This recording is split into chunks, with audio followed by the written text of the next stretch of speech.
तमाम तैयारियां जो हैं वो इसी मकसद से की गई हैं ताकि आप तक हम सही तरीके से खबरों को समझा सकें, उस आंकड़े को बता सकें जिस आंकड़े के जरिए आप समझ पाएंगे कि अब जिस स्क्रीन की तरफ आपकी नजर है ये है वो मैजिक वर्ल्ड, जिस टेक्नोलॉजी की हम बात कर रहे हैं, क्योंकि हम उस टेक्नोलॉजी से आपको जोड़ रहे हैं जहां पर आपको एक एक सीट का समीकरण समझ में आएगा। भारत का नक्शा जहां पर आपको हर तरफ केसरिया रंग दिख रहा होगा क्योंकि ये 2019 के आंकड़े आपको यहां पर रंगों के तरफ तो दिख रहे होंगे। देखिए यहां पर बीजेपी जो है वो 303 सीटें जो हैं वो पिछली बार 2019 में लेकर आई थी और जो वोटिंग का परसेंटेज था वो 37.41% के आसपास रहा था। कांग्रेस 52 सीट लेकर आई थी, 19.66% उनके पास वोट शेयर गया था।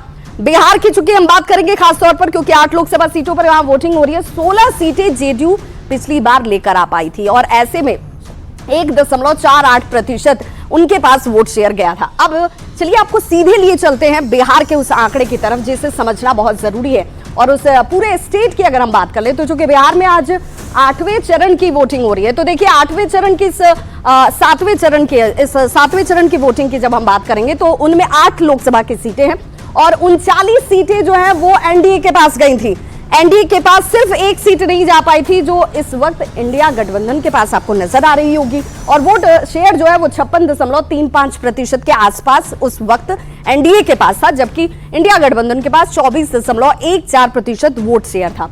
अब चूंकि हम जब 7वें चरण की बात कर रहे हैं उसमें 7वें चरण में कौन सीटें जो हैं वो ज्यादा हैं और किन सीटों पर सबसे ज्यादा फोकस है, देख लीजिए। ये जो 7वें चरण के ग्राफ की आप देख रहे होंगे तस्वीर, ये 39 सीटों के साथ भी हम बात करेंगे और इन 7वें चरण के 8 सीटों की बात कर लेते हैं। ये बीजेपी के पास सीटें गई थी जिनमें 8 सीटें एनडीए के पास आप देख रहे होंगे, यानी कि इस वक्त जो 8 सीटों पर चुनाव चल रहा है ये 8 सीट जो है एनडीए के पास थी 2019 में। इस बार क्या होगा, जनता क्या तय कर रही है, इस वक्त पोल चल रहा है, लोग वोट कर रहे हैं, अपने मताधिकार का इस्तेमाल कर रहे हैं। इंडिया गठबंधन के पास एक भी सीट नहीं थी, यानी कि चुनौती जो है एनडीए के पास है, अपनी साख को बचा के भी रखना है, यहां पर प्रतिष्ठा भी बनी रहे। दिग्गज जो है वो पूरी ताकत झोंक चुके, भाई बड़े बड़े वादे उनकी तरफ से किए गए। अब जरा इनमें समीकरणों की जब हम बात करते हैं तो चूंकि 7वें फेज की हम बात कर रहे हैं तो इस 7वें फेज में देखिए हमने कई तरीके से इस पर विश्लेषण किया है।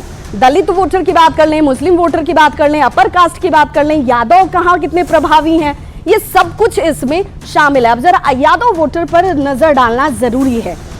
इसमें एक सीट ऐसी है इन 8 लोकसभा सीटों में, ये एक सीट जो है वो सबसे महत्वपूर्ण हो जाती है और ये एक सीट यादव बहुल सीट मानी जा रही है जहां पर वो विनिंग फैक्टर के तौर पर काम कर रहे होंगे। ये पाटलिपुत्रा की सीट है। राम कृपाल यादव पिछली बार यहां से जीते थे, इस बार क्या होगा ये समझना महत्वपूर्ण हो जाता है। और ऐसे में जब हम समीकरणों पे बार बार जाते हैं तो उनमें दलित वोटर की बात करते हैं, मुस्लिम वोटर की बात करते हैं, वोट शेयर की बात करते हैं। एक सीट चूंकि यहां पर उसने निकाली थी एनडीए ने, तो 47.28% वोट शेयर उनके पास उस वक्त 2019 में मिला था। अब इस बार क्या होगा, कई ऐसे पहलुओं की अगर हम चर्चा कर रहे हैं तो इसमें यादव तो हमने देख लिया, मुस्लिम वोटर फैक्टर है क्या, मुस्लिम वोटर की भी बात कर लेते हैं। तो मुस्लिम वोटर वाला फैक्टर इस चूंकि शहरी क्षेत्र के ज्यादातर इलाके हैं 8 लोकसभा सीटों में, इसलिए मुस्लिम वोटर निर्णायक वाली भूमिका में नहीं है। हालांकि कई बेल्ट्स पर उनकी संख्या अच्छी खासी है लेकिन निर्णायक नहीं है, यानी कि एक तरफा अगर वो किसी की तरफ जाते भी हैं तो उससे बहुत ज्यादा कुछ होता नहीं है जीत और हार के लिए। लेकिन इसके अलावा कई ऐसे अपर कास्ट की जब हम चर्चा करते हैं, अपर कास्ट तो भाई बहुत सारे चूंकि शहरी क्षेत्र में हैं फैक्टर, और देखिए इसीलिए ये ग्राफ आपको दिख रहा होगा, यहाँ पर बीजेपी के पास 3 सीटें गई थी क्योंकि अपर कास्ट की संख्या इन क्षेत्रों में ज्यादा। अब ये संख्या कौन कौन सी है वो भी हम आपको बताएंगे। एक सीट जेडीयू के पास गई थी। अब ये सीट देखिए, ये सीट जो है ये बक्सर की सीट है। बक्सर की सीट आप देख रहे होंगे जो उस वक्त अश्विनी चौबे के पास थी। हालांकि अब इस बार जो है मृत्युंजय तिवारी चुनावी मैदान में है, अश्विनी चौबे का टिकट कट गया, बीजेपी ने उन्हें टिकट नहीं दिया। हालांकि उस थोड़ी बहुत नाराजगी उनकी उस वक्त नजर भी आई थी, लेकिन बाद में उन्होंने कहा कि जो पार्टी का फैसला है वही फैसला सबको स्वीकार्य होना चाहिए। मृत्युंजय तिवारी जो है, मिथिलेश तिवारी माफ कीजिएगा, वो इस वक्त चुनावी मैदान में यहाँ से हैं। दूसरी सीट जो है वो आरा की है, आरके सिंह। एक बार फिर से चुनावी मैदान में आरके सिंह ही है, लेकिन आरके सिंह के लिए क्या इस बार राह आसान होगी, क्योंकि इस बार 2019 में आरके सिंह ने यहाँ से जीत हासिल कर ली थी, लेकिन इस बार क्या होगा।